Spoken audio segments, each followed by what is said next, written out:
iBhayibheli u-Enoch wahamba noNkulunkulu. U-Enoch wayengesekho ngoba uNkulunkulu wamthatha. Ngithi nje namhlanje kuyahambeka noNkulunkulu. Kuyahambeka noNkulunkulu. Awudingi into eziningi ukuhamba noNkulunkulu, udinga ukukholwa kuphela.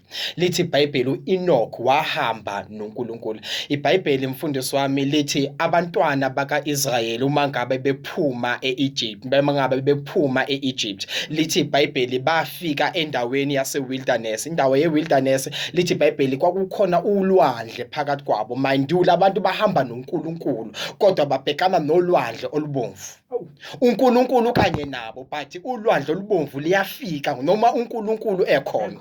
Uhamba noNkulunkulu akusho ukuthi izinto zohamba kamnandi zonke, kodwa kusho ukuthi noma uhamba noNkulunkulu ulwandle olubomvu luzofika. Lithi iBhayibheli bayagijima abantwana baka-Israyeli, uFaro seyabajaha ngemuva. Lithi iBhayibheli, ngithanda lesiZulu mfundisi, lithi iBhayibheli walunguza uNkulunkulu emafini, wabona ukuthi abantwana baka-Israyeli bazofika uFaro. Lithi iBhayibheli walula isandla uNkulunkulu wakhipha amasondo ey'nqola zikaFaro.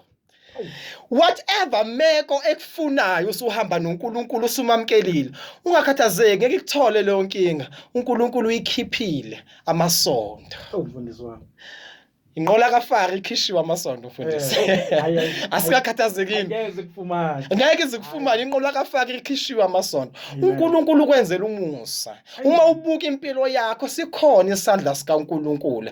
Hayi zonke izinto ungathi uzenzelwe imfundo yakho, wasenzela wena, wasenzela u1 no2 no3, but every time when you look at your life you can see ukuthi there is a hand of God upon my life.